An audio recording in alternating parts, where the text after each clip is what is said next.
나는 착한 여자가 난 싫어요, 사실은. 착한 여자 짜증나요, 짜증나. 우리 생태마을에 50, 60이 다 돼갖고 암이 걸려갖고 오는 분들 많아요. 특히 자매들. 근데 이렇게 얘기를 해요. 신부님, 나 평생 집안을 위해서 고생하고 희생하고 내가 참고 견디고 살았는데 맨 마지막에 이렇게 암이 걸려갖고 내 인생을 돌아보면 남는 게 아무것도 없다고. 정말로 억울하고 분하다고. 그럼 나한테 막 울고, 난 이런 여자들 짜증나요. 누가 그렇게 살래요? 집에서는 엄마가 행복해야 돼. 집에서는 엄마가 행복해야 돼요. 무슨 얘기냐면은, 나 지금 남편이 맨날 바람 펴. 남편이 맨날 빚졌어. 시어머니 모시는 거 너무너무 지겨워. 그래갖고 맨날 머리 하얀 거 탁 띄고 그냥 맨날 누워있어. 그래갖고 애가 그냥 학교 끝나고 엄마 나 학교 다녀왔어. 그냥 저 집 식구만 보면 신경질이 나는데 애까지 학교 다녀왔고 그래서 나보고 어쩌라고. 이러는 엄마는요, 애들이요 집을 겉돌기 시작해요. 겉돌기 시작해. 엄마가 행복하지 않는 집 애들은요 집 밖을 나가 떠돌아다니게 돼 있는 거예요. 맨날 지겨워 죽겠다. 입만 열면은 죽었으면 좋겠다. 이렇게 말하는 엄마 있는 집의 자녀들은요 집에 안 들어가요. 집에 들어가면 맨날 엄마가 입에서 나오는 소리가 죽었으면 좋겠다, 지겨워 죽겠다, 내 팔자야 이러면은요 애들은 겉돌기 시작하는 거예요. 그러면 겉돌아갖고 나가갖고 떠돌아다녀서 3년을 떠돌아다니면요 진짜 골치 아픈 애가 돼서 돌아와요. 근데 엄마가 너무너무 기뻐. 엄마는 학교 다녀왔어. 우리 아들, 딸 수고했어. 공부하느냐고 얼마나 힘들었어. 엄마가 맛있는 간식 사놨거든, 만들어놨거든. 딱 안아주면은요 애는 간식 먹으면서 집에서 행복하게 살 수 있어요. 집에서는 누가 행복해야 돼? 엄마가 행복해야 돼. 그러니까 여기 계신 분들, 내가 행복한 게 결국은 누가 행복한 거야? 자식이 행복한 거예요. 그러니까 누구한테 잘해줘야 돼? 엄마한테, 본인한테 잘해줘야 돼요. 희생한다고 그게 훌륭한 게 아니에요. 참는다고 그게 훌륭한 게 아니에요. 집에서는 누가 행복해야 되냐면 아내가 행복해야 돼, 아내가. 근데 우리나라 대한민국의 아내들은요 희생하고 인내하고 참아요. 더욱이 성당 다닌 사람들은 자기가 십자가 진다고 생각하고 파마 한번 하면은 보통 제대로 좀 잘 뽑으려면 한 10만 원 정도 들고, 여기 뭐 트리트먼트 뭐 영양 뭐 이거 하려고 그러면 한 20만 원 정도 들잖아요. 그러니까 그 돈이면, 이 돈이면 차라리 뭐 한다? 이 돈이면 차라리 애 학원을 한 번 더 보낸다. 이 돈이면 내가 살림살이를 하나 더 한다. 그리고 자기는 파마를 어떻게 해? 3만 원짜리 철모 뒤집어 쓴 거 딱 하고 1년 내내 풀어지지도 않는 거 그냥 딱 쓰고 있는 거예요. 난 그런 여자가 싫다는 거예요. 그런 여자가. 그래갖고 이제 아침에 이제 남편이 출근할 때 보면 막 또 그게 또 부풀러 갖고 사자 머리 풀어헤쳐 놓은 것처럼 막 이러고 눈 이상하게 또 여보 다녀와. 다녀오게 하고 난 다음에 다녀오라고 그러죠. 허벅지 트어진 치마도 좀 입고 가슴 파인 것도 입고 향수도 딱 뿌리고 머리도 딱 한쪽으로 딱 묶고 예쁘게 하고 여보 다녀와. 그래야지 남편이 야, 나 이쁜 마누라 이거 위해서 내 다녀와야 돼 이런 생각이 들지.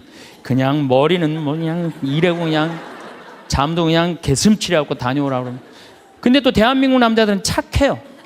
또 다녀오랜다고 저녁에 여보 나 다녀왔어. 근데 아직도 사자머리를 하고 그냥. 여러분들, 우리 평창에 읍내에 룸사롱이 있어요. 근데 룸사롱이 있는데 내가 오후 2시에 목욕을 갈 때가 있어요. 근데 우리 평창 목욕탕이 읍내에도 있지만 이 동네에 떨어진 목욕탕이 하나 있어요. 근데 그 목욕탕에서는 봉고를 운영을 해요.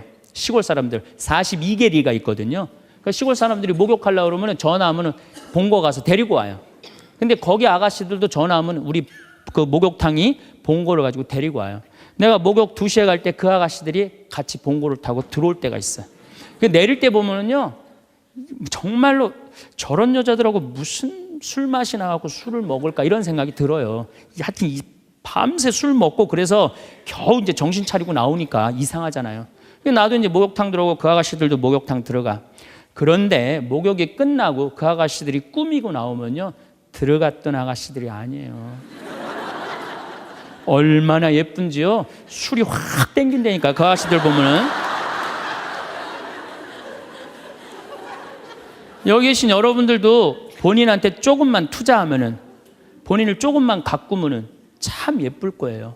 근데 자기 무슨 군인이야? 철모 딱 쓰고 옷도 1년 내내 그냥. 지금도 내가 분명히 여기 방송 촬영한다고 그랬는데 다 까만 옷 입고 왔어. 좀 이쁜 옷 좀 입고 오라고 그랬더니. 그게 누가 이 보면은 좋겠어요. 결코 그게 잘하는 게 아니에요. 자기한테 투자하는 게 누구를 기쁘게 해주는 거냐면 자식하고 남편을 기쁘게 해주는 거야. 내가 결혼 20년이 됐어. 내가 자식 생일 차려주고 남편 생일 차려주고 시부모 생일 다 차려줬어. 근데 정작 내 생일이라고 뻑적지게 차려놓기가 좀 그렇잖아요. 그렇죠 여러분들? 우리 자매님도 그러시죠? 생일은 생일인데 아무도 안 알아주니까 미역국을 하나 딱 끓여놨어. 근데 역시나 남편이 웬 미역국을 훌딱 먹고 나가버렸어. 그럼 그때부터 울기 시작하는 거예요. 응? 20년 동안 내 생일 한번 기억을 못 해주고 저렇게 무심할 수가 있느냐고. 혹시 저녁에 내 생일 기억해 줄까?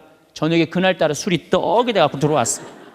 그럼 이제 나한테 와갖고 이제 신세한탄을 하는 거야. 신부님, 나는 내가 결혼한 지 20년이 돼갖고 정말로 먹고 싶은 거, 쓰고 싶은 거, 입고 싶은 거 안 하고 내 자식들 저렇게 키우고 살림살이 이렇게 했는데 20년 동안 내 생일 한 번도 기억해 주지 않는다고. 난 정말로 너무 불행하고 슬프다고. 그리고 막 나한테 와서 우는 여자들, 난 그런 여자들이 싫어요. 자, 내가 생일이야. 내 남편이 기억을 못하는 것 같아. 그럼 오후에요, 남편 직장 근처에 나가세요. 나가고 전화하세요. 여보, 내가 결혼한 지 20년째 생일이고 내가 지금 50번째 내 생일이야. 내가 오늘 생일이 너무 기뻐, 즐거워. 나 너무 행복해 사는 게. 그래서 오늘 생일을 맞이해서 내가 한턱 쏠 테니까 나와. 내가 내면 되지. 그걸 그냥 기억해 줄래나 안 해줄래나, 역시 올해도 안 해주는구나. 그리고 울고 그냥 청승을 떨어요. 난 그런 여자가 싫다니까요. 내가 내면 될 거 아니에요. 그렇죠?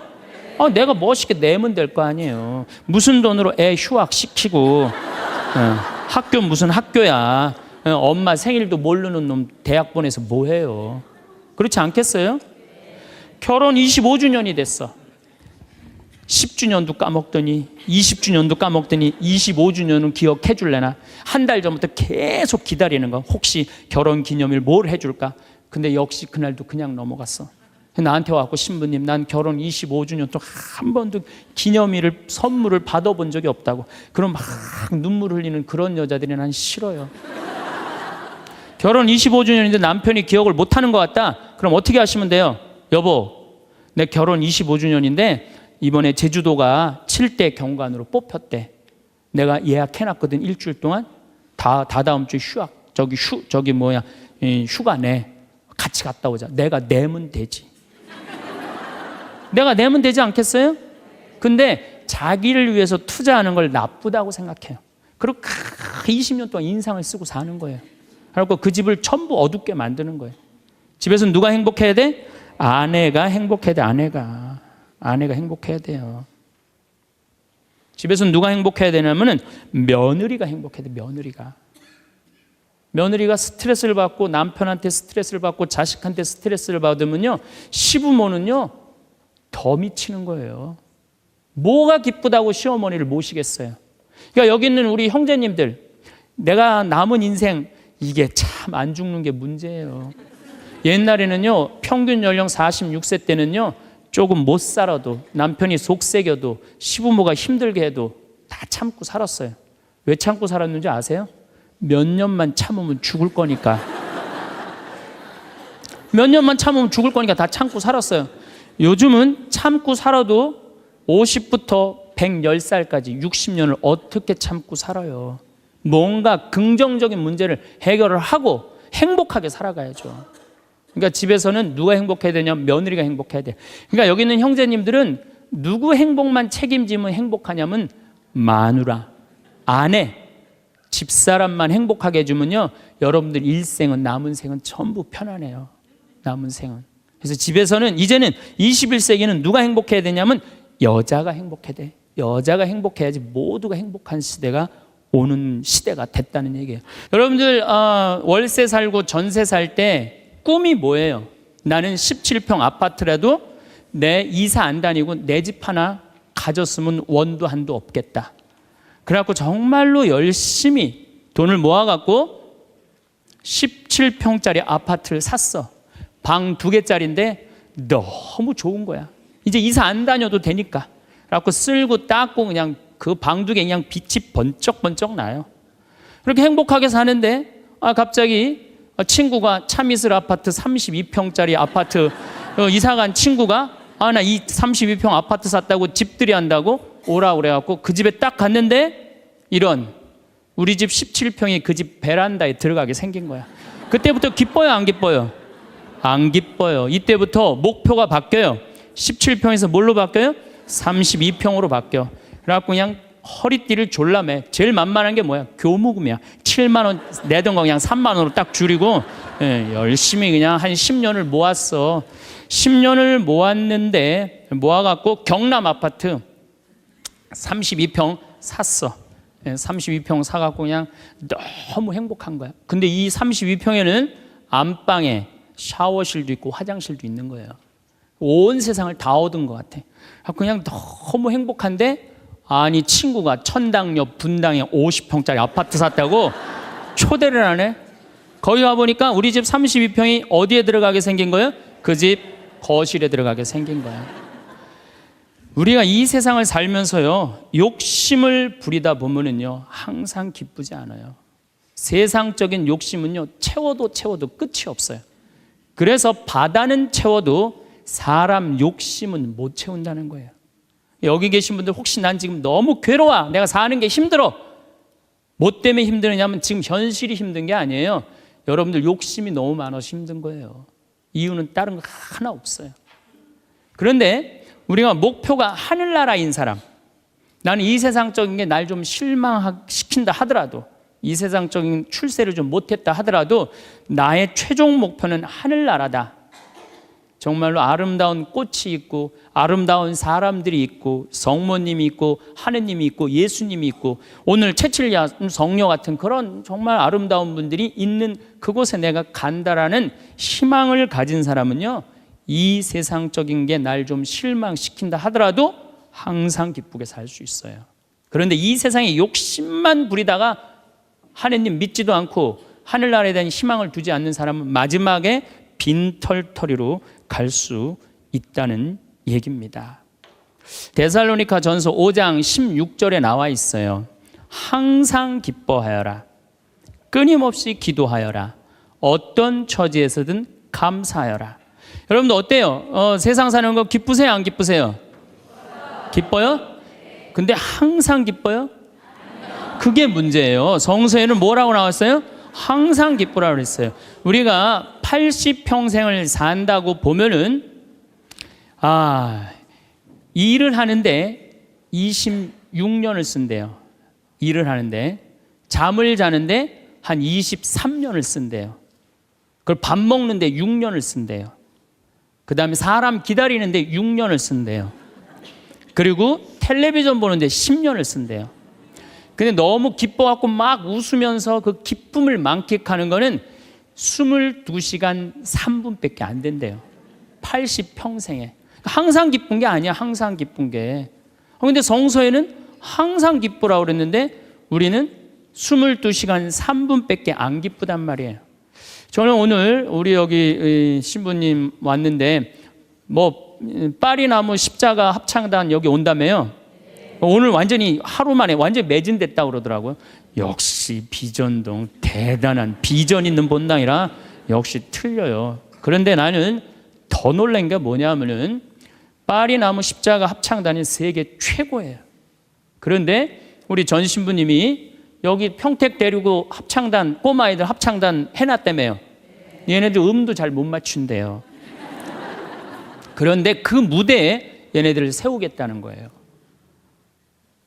일반 사람들은 자존심 상하고 기분 나빠서 안 세울지도 몰라요. 창피하다고. 그런데 그 아이들이 노래하는 것 자체로 오케이라는 거예요. 본당 시민이 말씀하시기를. 그런 정신이 중요해요. 내가 좋아하는 일 하면 되지. 꼭 출세해야 돼? 그렇지 않겠어요? 여러분들 여기 안 행복하세요? 여기 장관들 있어요? 국회의원들 있어요? 없잖아요. 그럼 우리 다 불행해야 돼요? 아니죠. 내가 오늘 얼마나 즐겁게 일을 하느냐, 그거 하나라도 우리는 얼마든지 행복할 수 있어요. 여러분들 공부 잘하면 좋을 것 같아요? 공부 잘하는 애들끼리 또 스트레스가 많아요. 서울대학도 다 1등 하는 거 아니에요. 거기 한 과에 40명이면 거기서 또 꼴등이 또 있어요. 거기서 또 꼴등이 있어요. 걔네들은 또 자괴감을 느낀다는 얘기예요. 그래서 학벌, 내가 뭐 우리나라의 그 좋대는 대학, 최고의 대학 졸업한 남편을 둔 부인들, 얼굴 밝은 부인들 별로 못 봐요. 하도 남편이 잘난 척을 해갖고 거기에 눌려갖고 그냥 찌그러져서 사는 여자들 많이 봐요. 그러니까 학벌 좋다고 내 자식 뭐 그냥 서울대 나왔다고 내 딸 결혼시키는 거 결코 지혜로운 게 아니에요. 그래서 우리는 너무 출세, 학벌, 돈, 이 돈도 제가 보기에는 돈이 우리가 행복을 결정해 주는 것 같지는 않아요. 저는 요즘 뭐 이 입시철만 되면은 막 교수들이 막 돈 받고 그냥 부정 입학시키고 감옥에 들어가고 그 박사까지 돼서 교수까지 돼서 그 돈 몇 푼 받아먹고 감옥에 가요. 그 요즘 부산 저축은행 줄줄이 다 들어가는 거 보세요. 돈이 많으면요 더 많은 유혹에 빠지는 거예요. 제일 행복한 사람이 어떤 사람인지 아세요? 1 더하기 1은 2라고 내가 벌은 만큼만 쓰는 사람이 제일 행복해요. 근데 또 어떤 사람이 불행한 줄 아세요?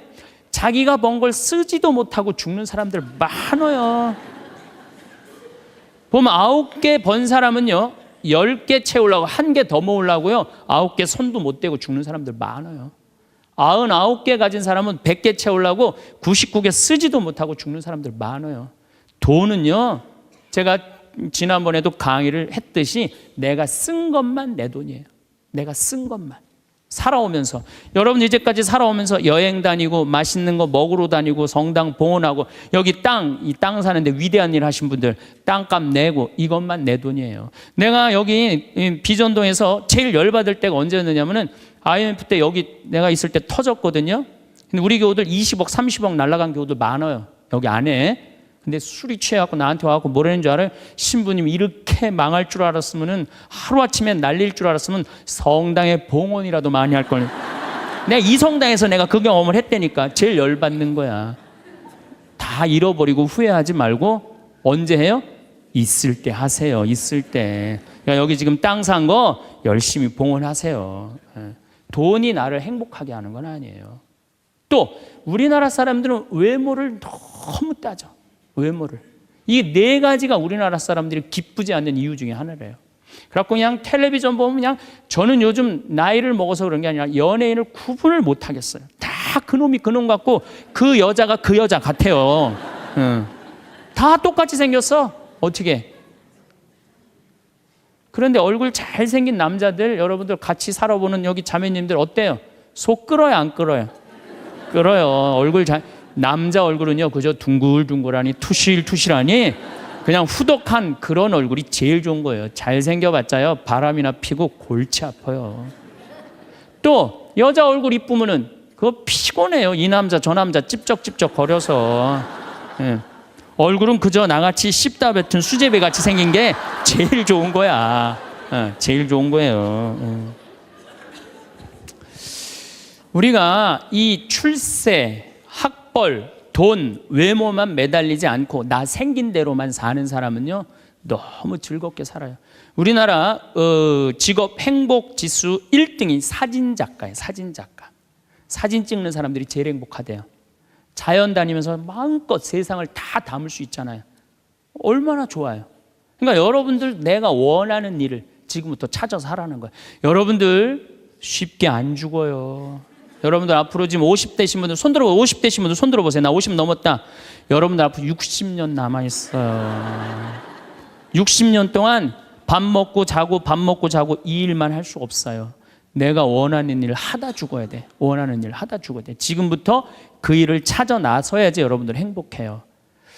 제가 평창에서 우리 생태마을에 한 100명 정도 시각장애자들이 와서 강의를 들었어요.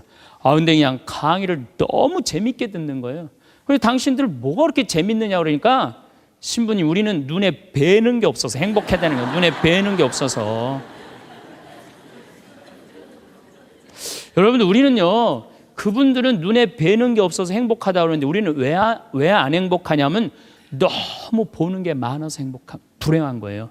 BMW, 벤츠, 그 다음에 남하고 비교하는 거야. 내 자식하고 남 자식하고 비교하는 거야. 내 자식은 요것밖에 안 됐는데 남 자식은 뭐 서울대학에 무슨 뭐 변호사에 뭐 판사에 검사에 의사에 내 자식 꼬라지는 요것밖에 안 되고, 그러니까 불행한 거예요. 한국 사람들이 왜 불행한 줄 알아요? 모두 출세해야 돼. 그냥 이 세상에서 전부 다 출세. 여러분들 출세하면 행복할 것 같아요? 난 요즘 텔레비전 보면서 그 장관들 청문회 할 때 보면은 정말로 저러고 장관 되고 싶을까, 그런 생각 들 때 참 많아요. 얼마나 인간적으로 모욕을 받아요. 그렇지 않겠어요? 사실 그 사람들도 나름대로 열심히 산 사람들인데 얼마나 모욕을 많이 당해요. 그 시각장애우들이 아시면 우리 눈에 뵈는 게 없어서 행복하다 그러더니 그분들이 우리 생태마을 앞마당에 보면 강이 내려다 보여요. 강이 내려다 보이는데 내 형제가 이 시각장애자들 눈에 열이 너무 많았고 눈을 차라리 빼버리는 장애우들이 많아요. 그래서 아예 빼는 교우들도 있어요. 근데 눈을 정말로 다 뺀 형제 넷이서 그 강을 이렇게 내려다 보면서, 내려다 보는 건지 안 내려다 보는 건지 잘 몰라도 얘기를 하는 걸 내가 들었어. 야, 베드로야, 내가 우리나라 참 많이 다녀봤는데 이렇게 경치 좋은 데는 처음이라는 거예요. 그래서 내가 물어봤어요. 아니, 뭐가 그렇게 경치가 좋은지 당신이 어떻게 아느냐고. 신부님, 강물 소리 들리지 않느냐 이거야. 그 다음에 새소리 들리지 않느냐 이거야. 그 다음에 느티나무가 있는데 바람에 느티나무 흔들리는 소리 들리지 않느냐. 그 다음에 5월 달에 꽃이 만발했는데 이 꽃 향기 미친다는 거, 맑은 공기에. 아니, 눈이 없는 우리, 보이지도 않는 우리 시각장애우들도 이렇게 경치 좋은데 처음이라는데, 우리는 그냥 두 눈을 다 뜨고 이 아름다운 별도 보고 하늘도 보고 단풍도 보고 이 평택 들판도 보는데 내가 안 기쁘다. 이 사람들 어때요? 영적으로 단단히 병든 것 같지 않아요? 혹시 여러분들 지금 난 안 기쁘다, 이분들 영적으로 병든 분들이에요. 이거 눈 지금 뜨고 있는 것만 해도 얼마나 은혜로운 거예요. 눈 하나 갈아 끼는데 1억이야 1억. 두 개 갈아 끼면 2억이야 2억. 지금 나 쳐다보고 있는 분들 여기 지금 2억 깔고 지금 쳐다보고 있는 거예요. 엄청나게 부자들이 여기 앉아 있는 거 지금. 자, 여러분들 심장 하나 갈아 끼는데 5천, 간 갈아 끼는데 7천, 신장 갈아 끼는데 3천이에요. 그럼 요거 합치면 3억 5천이에요. 근데 오늘 아침에 이 중국에 이 간 하나 그 매매하는데 1억 5천이래. 신장 7천만 원. 다 따블이야 보니까. 이 공식적으로 인터넷에 나온 자료보다 훨씬 더 비싸요. 그러니까 여러분들 그걸로 따진다면 여러분들 기본적으로 지금 한 6억 지금 갖고 있는 거예요. 팔 하나 갈아 끼는데 400, 양팔 800, 양다리 1600 이거 합치면은, 아니 이렇게 양다리 양팔 다 갖고 있으면서 내가 기쁘지 않다. 지금 기쁘지 않는 분은 욕심이 꽉 차서 기쁘지 않는 거예요. 돈 욕심, 자식 욕심, 명예 욕심. 이 욕심을 아직 못 채웠다고 지금 기쁘지 않고 맨날 짜증 부리고 신경질 부리는 거예요.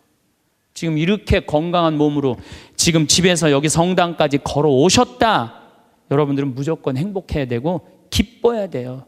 여기 여기 자해원에 한번 가보세요. 여기 뇌수정에 걸린 아이들, 뇌가 얼마나 큰지 몸보다 머리가 더 커요. 얘네들은 평생 일어나질 못해요. 그러니까 점점 머리가 커지다가 20살도 못 넘기고 죽어요. 평생 한번 일어나 보지도 못하는 거예요. 근데 여러분들은 지금 걸어서 두 다리로 여기까지 와서 앉아 있다. 무조건 삶의 충만함, 살아있는 거에 대한 희열을 느끼셔야 돼. 난 정말로 건강하게 살아서 내가 움직이고 있구나. 근데 난 지금 얼굴에 그냥 기쁨이 하나도 없어.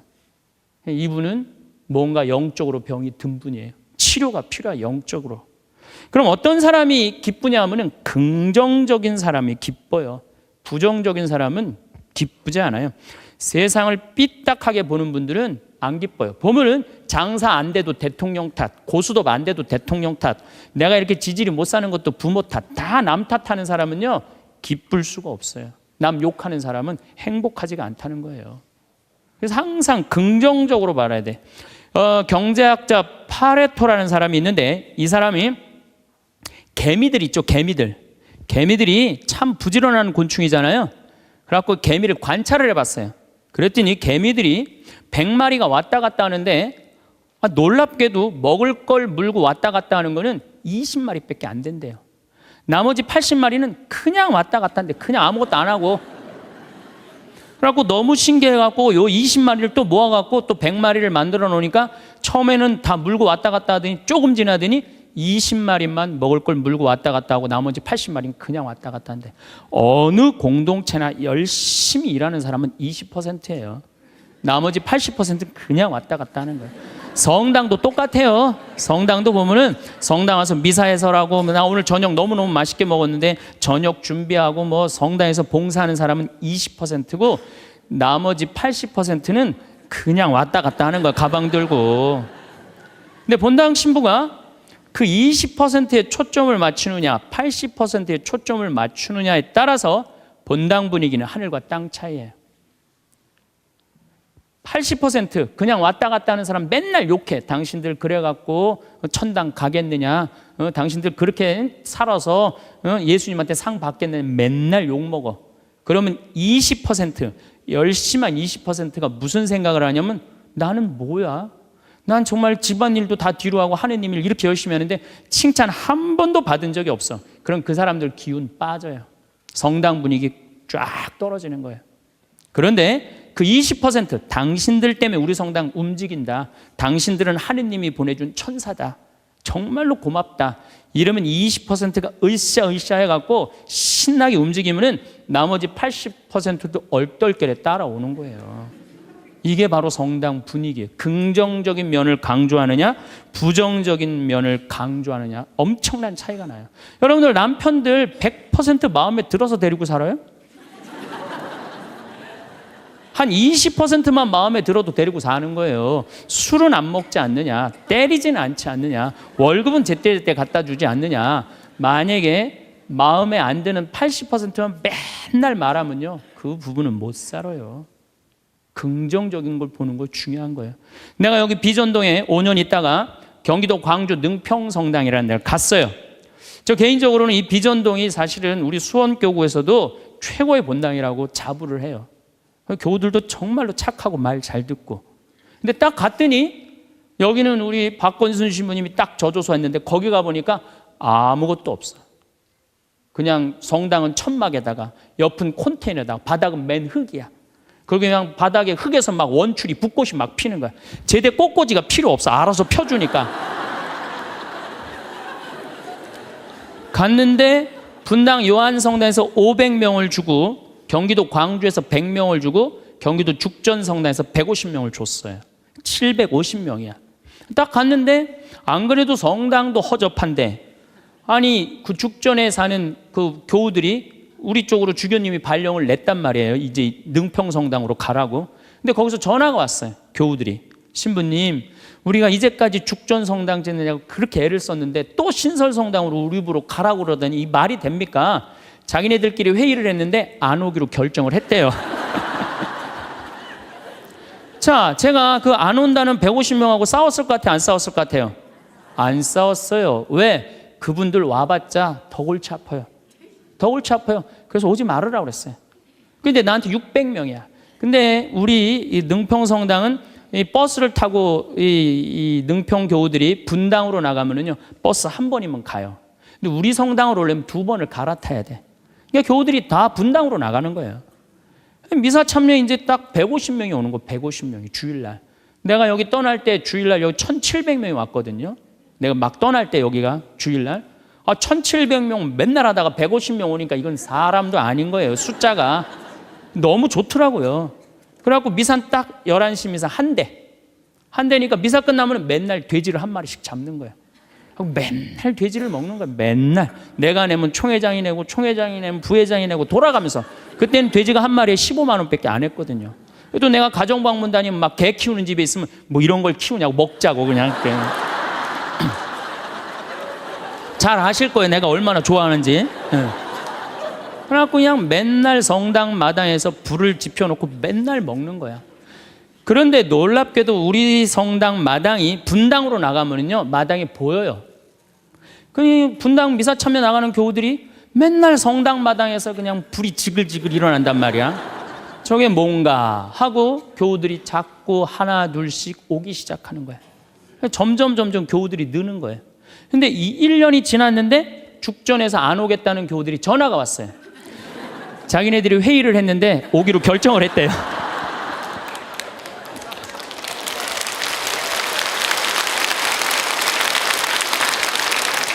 그래서 제가 오지 말라고 그랬겠어요? 오라고 그랬겠어요?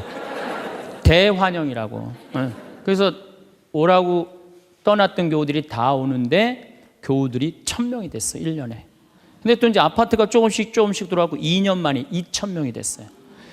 그냥 너무 즐겁더라고요. 또 거기는 교우들이 그 시골 교우들이라 산에 가고 개구리 잡아오고 뭐 하여튼 난 환경운동하는 신부인데 너구리 잡아오고 별걸 다 잡아와. 이거 뭐 신부님 이거 개고기라고 그러고 거짓말하고 막 먹이고 너무 행복했어요.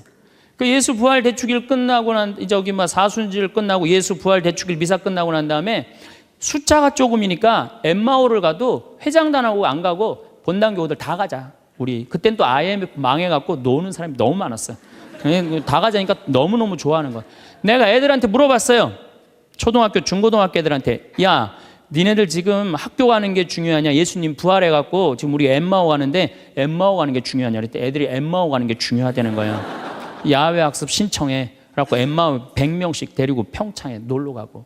너무너무 즐거운 거예요. 점점 즐거운 거. 교우들이 3년째 됐는데 성당을 자꾸 짓재는 거예요. 이제 교우가 2000명으로 늘어나니까. 나는 안 짓는다. 얼마나 아름다우냐. 그냥 땅바닥에서 그냥 원추리 붓고 피고 그러는데. 아니 짓재는 거예요. 그럼 저 보자. 그래갖고 3년 9월에 시작해갖고 4년 부활절 입당을 했어요. 7개월 만에 성당을 줬어요. 7개월 만에. 우리 교우들이 봉헌식 하는 날, 또 봉헌식 하는 날도 내가 초등학교 애들한테 물어봤어요. 얘들아, 지금 하느님 집이 젖었는데 학교가 중요하냐? 성당 봉헌하는 게 중요하냐?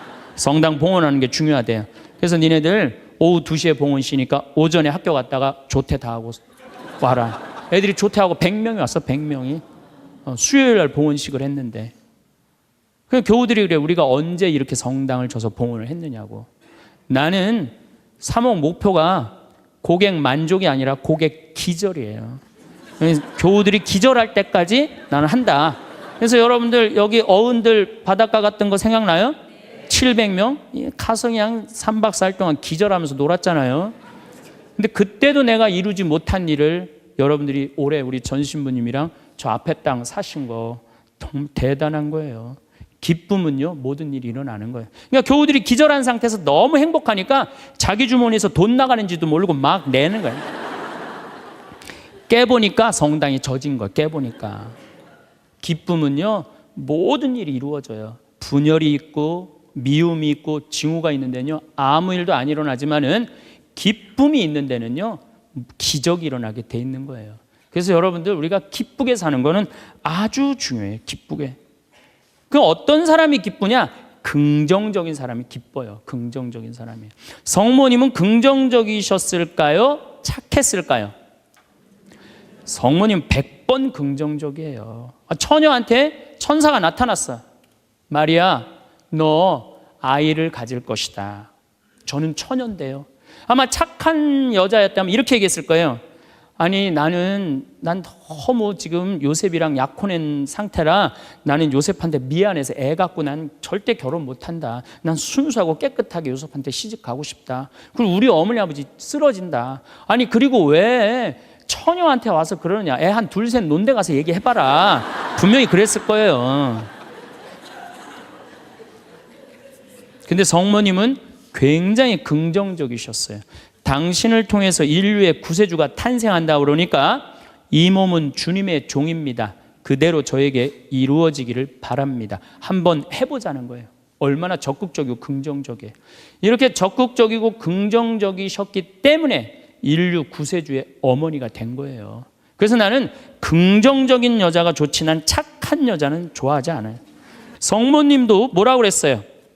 내 영혼이 주님을 찬송하며 나를 구하신 하느님 생각에 내 마음 기뻐 뛰노나이다. 성모님이요 그렇게 불행하게 산 게 아니에요. 굉장히 행복하게 사셨어요.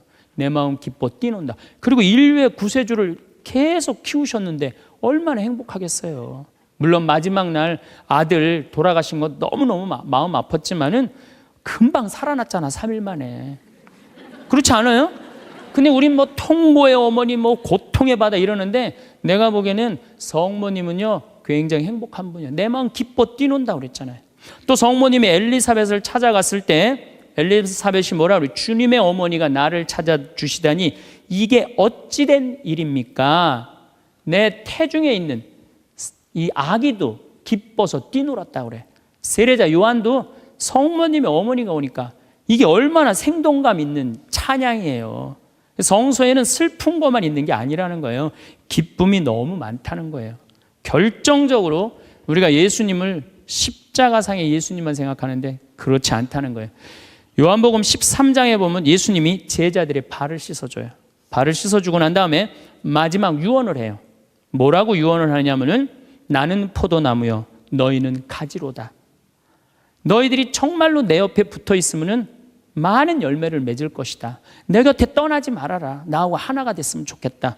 그리고 제자들을 향해서 뭐라 그래요? 아버지, 이 사람들이 하나 되게 해 주십시오. 아버지와 내가 하나이듯이 이 사람들도 하나 되게 해 주십시오. 그리고 나는 간다. 내가 가야만이 누가 오신다? 성령께서 오신다. 너 성령께서 오시면 너희들은 물어볼 게 아무것도 없다. 그리고 맨 마지막에 이런 말씀을 하세요. 내가 이 말을 너에게 하는 이유는 내 기쁨이 너희 안에 흘러 넘치게 하려는 것이다.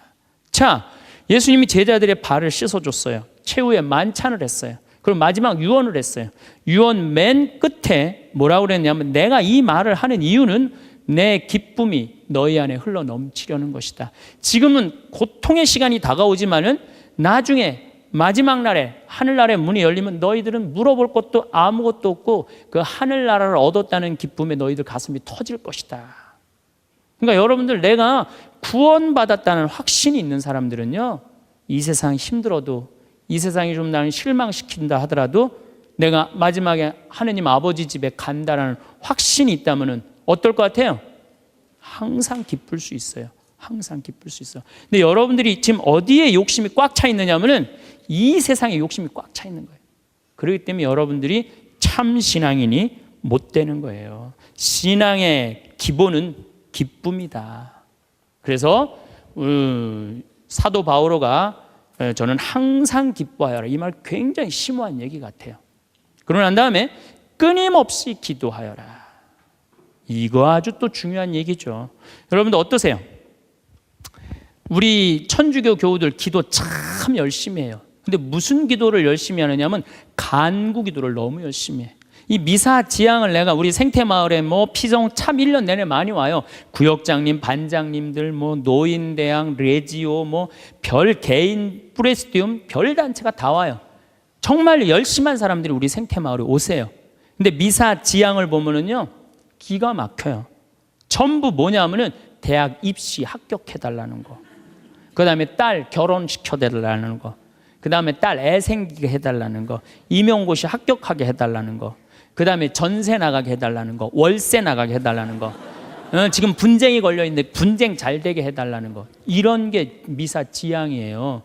여러분들 진정한 미사 지향은 내 영혼의 구원을 위해서, 오늘 나를 위해서 미사 넣으신 우리 교우가 한 분인데 난 너무너무 고마워요.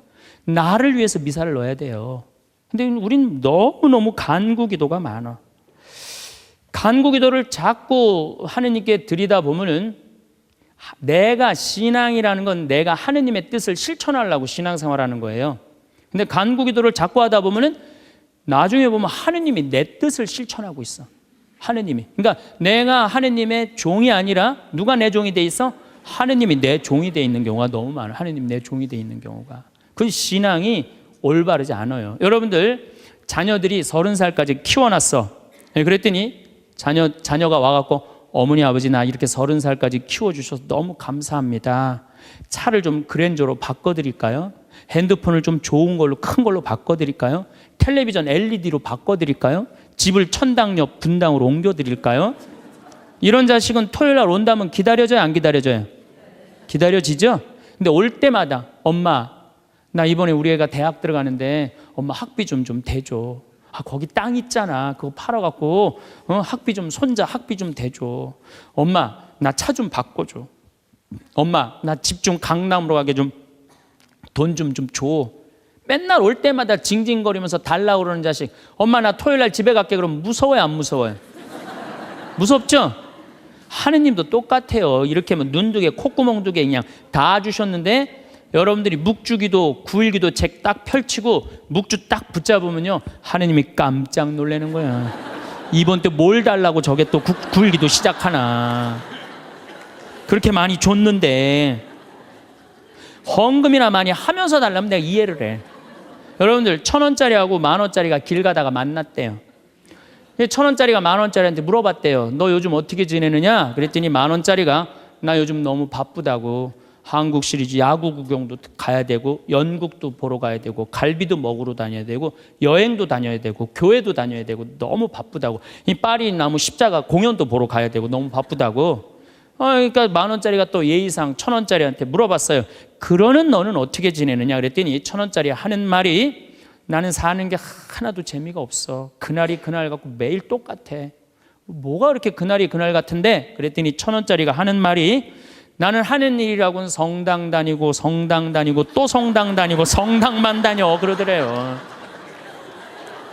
아니, 하느님한테 헌금이나 많이 하면서 시키면 내가 이해를 해. 딸랑 1,000원 주면서 뭐 이렇게 부탁하는 게 많아요.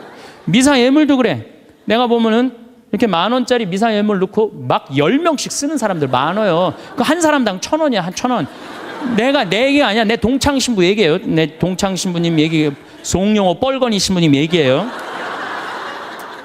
나 좋은 거 배웠어요. 그 신부님한테. 아니, 하느님한테 미사 예물을 내면서 1,000원을 내면서 10,000원을 내면서 10명을 쓰면 어떻게 해? 그러니까 하느님이 1,000원 받고 너무 바빠요. 1,000원 받고 헌금이나 많이 하면서 달라면 내가 이해를 해. 딸랑 1,000원 하면서 그냥 자꾸 간구 기도를 하다 보면 하느님을 시험하게 돼요. 자꾸 간구 기도를 하다 보면 하느님은요, 감사 기도, 찬양 기도를 드릴 때요, 여러분들 하느님께 뜨거운 마음이 생기는 거예요. 많은 분들이 행복을 찾아 먼 곳을 헤매지만 정작 행복은 우리 마음속 가장 가까운 곳에 머물고 있습니다. 행복은 특별한 사건이나 큰 성취에서만 찾아지는 것이 아닙니다. 오히려 우리가 세상을 바라보는 태도, 그 작은 변화에서 시작됩니다. 긍정이란 단어를 들으면 혹시 비현실적인 낙관이나 무조건적인 미소를 떠올리시나요? 하지만 진짜 긍정은 그런 것이 아닙니다. 긍정은 현실을 외면하는 것이 아니라 현실 속에서 가능성을 발견하는 힘입니다. 비가 오는 날, 우산이 없다고 불평할 수도 있고 빗소리를 들으며 고요함을 느낄 수도 있습니다. 같은 상황이지만 마음의 방향이 다르면 전혀 다른 하루가 됩니다. 긍정은 억지로 만들어지지 않습니다. 다만 조금씩 연습할 수 있습니다. 아침에 눈을 뜨면서 오늘도 괜찮을 거야 라고 속으로 중얼거려 보는 것만으로도 하루의 색깔이 달라집니다. 이 작은 믿음이 마음에 씨앗을 심습니다. 처음에는 작고 여린 싹이지만 매일 조금씩 물을 주다 보면 어느새 단단한 뿌리를 내립니다. 긍정의 씨앗은 마음의 방향을 바꾸고 그 방향이 우리 삶의 풍경을 천천히 바꿔놓습니다. 문제가 사라지는 것은 아니지만 문제를 바라보는 눈이 달라집니다. 벽 앞에 섰을 때 막막함만 느끼는 것이 아니라 벽을 돌아갈 길을 찾게 됩니다. 이것이 긍정이 주는 첫 번째 선물입니다. 마음의 방향을 바꾼다는 것은 세상을 다르게 본다는 뜻입니다. 같은 풍경도 어떤 눈으로 보느냐에 따라 달라집니다. 회색 하늘을 보며 우울함을 느낄 수도 있고 차분한 아름다움을 발견할 수도 있습니다. 시들어가는 꽃을 보며 슬퍼할 수도 있고 계절의 흐름을 받아들일 수도 있습니다. 긍정은 좋은 것만 보려는 것이 아닙니다. 모든 것을 있는 그대로 받아들이되 그 안에서 의미를 찾는 것입니다. 힘든 일도 배움의 기회가 될 수 있고 실패도 성장의 발판이 될 수 있습니다. 이런 시각을 갖게 되면 삶이 가벼워집니다. 무거운 짐을 내려놓고 걷는 것처럼 발걸음이 편안해집니다. 긍정의 눈을 뜨면 놀라운 일이 일어납니다. 일상 속 작은 순간들이 빛나기 시작합니다. 아침 햇살이 창문으로 들어올 때, 저녁 하늘이 붉게 물들 때, 이런 순간들은 늘 거기 있었습니다. 하지만 우리가 알아차리지 못했을 뿐입니다. 기쁨은 어디선가 찾아오는 것이 아니라 이미 우리 곁에 있던 것을 발견하는 순간 태어납니다. 긍정적인 마음은 이 발견의 문을 열어줍니다. 평범한 하루가 특별한 하루로 바뀌는 마법 같은 일이지만 사실은 마법이 아닙니다. 그저 우리가 보지 못했던 것을 보게 된 것뿐입니다. 기쁨은 크고 화려할 필요가 없습니다. 식탁에 둘러앉아 밥을 먹는 순간, 전화기 너머로 들리는 익숙한 목소리, 산책길에 마주친 강아지의 반가운 눈빛, 이 모든 것이 기쁨입니다. 별일 아닌 하루인데 기분이 좋은 날이 있습니다. 특별한 일이 없어도 마음이 따뜻한 날이 있습니다. 이것이 바로 긍정이 만들어낸 기쁨입니다. 세상을 긍정의 눈으로 바라볼 때 우리는 삶의 작은 보석들을 줍게 됩니다. 길을 걷다가 예쁜 돌을 발견하는 것처럼 하루하루 속에서 기쁨의 조각들을 모으게 됩니다. 이 조각들이 모여 우리 마음을 채우고 마음은 점점 밝아집니다.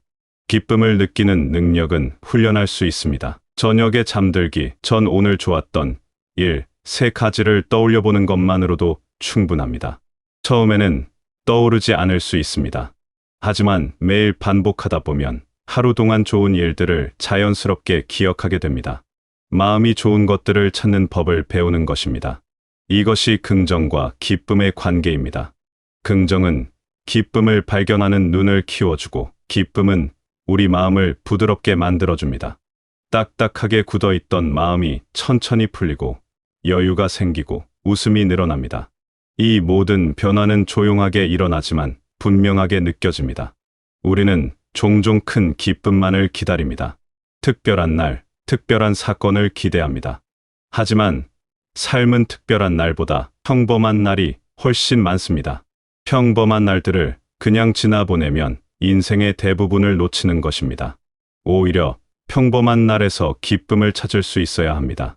아침에 기지개를 켜는 것, 물 한 잔을 마시는 것, 창밖을 바라보는 것, 이런 평범한 순간들에도 기쁨이 숨어 있습니다. 숨어 있다기보다는 우리가 찾지 않았을 뿐입니다. 의식적으로 찾으려고 하면 보입니다. 마음을 열고 느끼려고 하면 느껴집니다. 기쁨이 쌓이면 행복이 됩니다.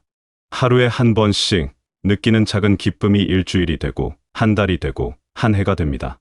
이렇게 쌓인 기쁨은 마음의 온도를 높입니다. 추운 겨울날 난로 앞에 앉아 있으면 몸이 따뜻해지듯이 기쁨이 쌓이면 마음이 따뜻해집니다. 이 따뜻함이 바로 행복입니다. 행복은 어느 날 갑자기 찾아오는 커다란 사건이 아닙니다. 매일의 작은 만족이 차곡차곡 쌓여서 만들어지는 것입니다. 마치 저금통에 동전을 모으듯이 우리는 매일 기쁨을 모아 행복을 만들어갑니다. 많은 분들이 행복을 목표로 여깁니다. 언젠가 도달해야 할 어떤 지점처럼 생각합니다. 하지만 행복은 목적지가 아닙니다. 행복은 여정 그 자체입니다. 걸어가는 길 위에서 느끼는 모든 순간들이 행복입니다. 목적지에 도착해야만 행복할 수 있다고 생각하면 우리는 평생 행복을 미루게 됩니다. 지금 이 순간에도 행복할 수 있다는 것을 깨달을 때 삶은 완전히 달라집니다. 하루에 한 번 웃는 것, 따뜻한 밥 한 끼를 먹는 것, 편안하게 잠드는 것, 이 모든 것이 행복입니다. 거창하지 않아도 됩니다. 작아도 괜찮습니다. 중요한 것은 지금 여기에 있는 행복을 느끼는 것입니다. 행복을 키우는 습관이 있습니다. 매일 감사한 일을 떠올리는 것입니다. 감사는 행복의 가장 든든한 뿌리입니다. 아침에 눈을 떴다는 것, 숨을 쉴 수 있다는 것, 움직일 수 있다는 것, 당연하게 여겼던 것들에 감사하기 시작하면 세상이 다르게 보입니다. 있는 것보다 없는 것에 집중하면 마음이 텅 빈 느낌이 듭니다. 하지만 있는 것에 집중하면 마음이 가득 찬 느낌이 듭니다. 같은 삶이지만 마음의 초점이 어디에 있느냐에 따라 완전히 다른 삶이 됩니다. 긍정은 있는 것을 보게 하고, 기쁨은 있는 것을 느끼게 하고, 행복은 있는 것에 감사하게 만듭니다. 감사하는 마음은 행복을 키우는 가장 좋은 방법입니다. 감사는 우리가 가진 것의 가치를 알아보게 합니다. 평범해 보이는 것들이 얼마나 소중한지 깨닫게 됩니다. 건강할 때는 몰랐던 건강의 소중함, 함께 있을 때는 몰랐던 사람의 소중함, 잃고 나서야 알게 되는 것들이 많습니다. 하지만 미리 알 수 있습니다. 감사하는 마음으로 바라보면 됩니다. 지금 가진 것들을 당연하게 여기지 말고 선물처럼 소중히 여기세요. 그러면 삶이 풍요로워집니다. 많이 가지지 않아도 풍요로워집니다. 삶은 완벽하지 않습니다. 아픈 날도 있고, 힘든 날도 있고, 외로운 날도 있습니다. 이런 날들까지 긍정적으로 바라봐야 한다는 것은 아닙니다. 슬플 때는 슬퍼도 됩니다. 아플 때는 아파도 됩니다. 긍정은 모든 것을 밝게만 보는 것이 아니라 어둠 속에서도 작은 빛을 잃지 않는 것입니다. 비가 와도 언젠가는 개인다는 것을 아는 것입니다. 겨울이 와도 봄은 다시 온다는 것을 믿는 것입니다. 이런 믿음이 우리를 지탱해 줍니다. 힘든 시간을 견딜 수 있게 해줍니다. 그리고 다시 일어설 힘을 줍니다. 긍정적인 태도는 우리를 강하게 만듭니다. 넘어져도 다시 일어날 수 있고 실패해도 다시 시도할 수 있습니다. 잘 될 거야 라고 막연히 기대하는 것이 아니라 잘 되어가고 있어 라고 과정을 인정하는 것입니다. 결과가 완벽하지 않아도 괜찮습니다. 과정 속에서 최선을 다했다면 그것으로 충분합니다. 이런 여유가 기쁨을 지켜줍니다. 완벽해야 한다는 압박에서 벗어나면 우리는 더 자유롭게 기쁨을 느낄 수 있습니다. 행복은 완벽한 사람에게 오는 것이 아니라 과정을 신뢰하는 사람에게 찾아옵니다. 삶의 태도를 바꾸는 것은 쉽지 않습니다. 습관을 바꾸는 것도 시간이 걸립니다. 하지만 불가능하지 않습니다. 작은 것부터 시작하면 됩니다. 오늘 하루만 긍정적으로 보내보겠다고 다짐하는 것입니다. 내일은 내일 생각하고 오늘은 오늘에 집중하는 것입니다. 하루하루가 모여 일주일이 되고 일주일이 모여 한 달이 되고 한 달이 모여 1년이 됩니다. 어느새 우리는 달라져 있습니다. 긍정적인 사람이 되어 있습니다. 기쁨을 잘 느끼는 사람이 되어 있습니다. 행복한 사람이 되어 있습니다. 변화는 천천히 일어나지만 분명하게 일어납니다. 주변을 둘러보면 행복한 사람들이 있습니다. 그들에게는 특별한 비결이 있는 것 같지만 사실 비결은 간단합니다. 그들은 작은 것에 감사할 줄 압니다. 사소한 일에도 기뻐할 줄 압니다. 긍정적으로 생각하는 습관이 몸에 배어 있습니다. 이런 습관은 하루아침에 만들어지지 않습니다. 꾸준히 연습하고 반복해야 합니다. 하지만 누구나 할 수 있습니다. 나이나 환경이 중요한 것이 아닙니다. 마음먹기에 달려 있습니다. 지금 이 순간부터 시작할 수 있습니다. 긍정과 기쁨과 행복은 서로 연결되어 있습니다. 긍정은 기쁨으로 가는 문을 열고 기쁨은 행복으로 가는 길을 닫습니다. 이 세 가지는 따로 존재하는 것이 아니라 하나의 흐름입니다. 긍정적으로 생각하면 기쁨을 더 많이 느끼게 되고 기쁨을 많이 느끼면 행복해집니다. 이 흐름을 타는 것이 중요합니다.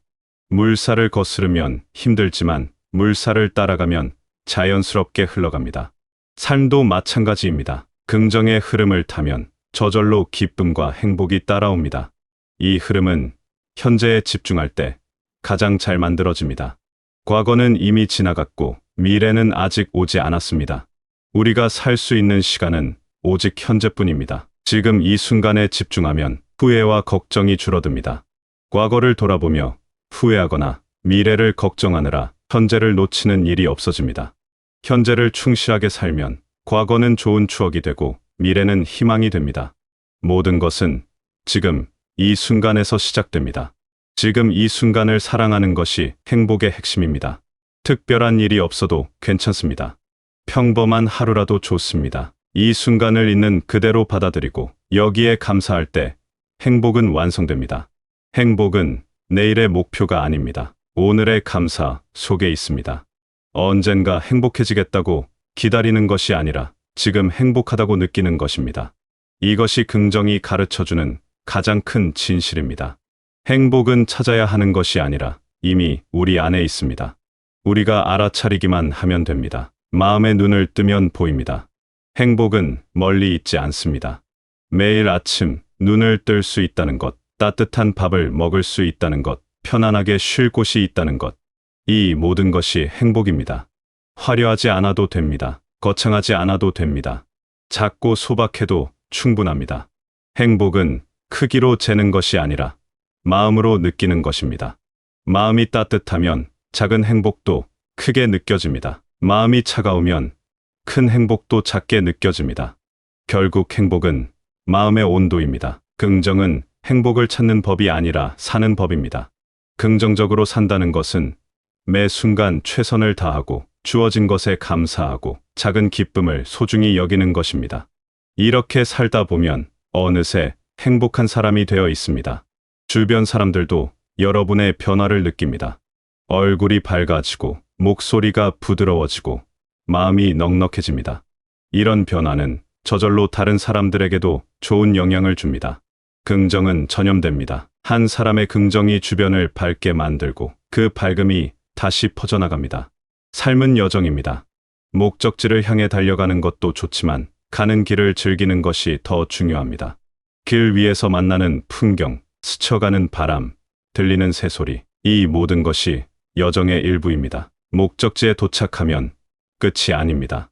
또 다른 여정이 시작됩니다. 그러니 목적지만 바라보지 말고 지금 걷고 있는 이 길을 사랑하세요. 발걸음 하나하나에 정성을 담으세요. 그러면 걷는 것 자체가 행복이 됩니다. 여러분의 하루하루가 소중합니다. 어제보다 오늘이, 오늘보다 내일이 조금씩 나아지기를 바랍니다. 완벽하지 않아도 괜찮습니다.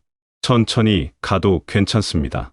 중요한 것은 방향입니다. 긍정의 방향으로, 기쁨의 방향으로, 행복의 방향으로 한 걸음씩 나아가는 것입니다. 그 한 걸음, 한 걸음이 모여 여러분의 인생을 만듭니다. 멈추지 마세요. 포기하지 마세요. 여러분은 충분히 행복할 자격이 있습니다. 지금 이 순간도 행복할 수 있습니다. 마음속 긍정의 씨앗을 심으세요. 매일 조금씩 물을 주세요. 기다리세요. 어느 날 작은 싹이 돋아날 것입니다. 그 싹이 자라 나무가 되고 나무에 꽃이 피고 꽃이 지면 열매가 맺힐 것입니다. 그 열매가 바로 행복입니다. 여러분이 정성껏 가꾼 행복입니다.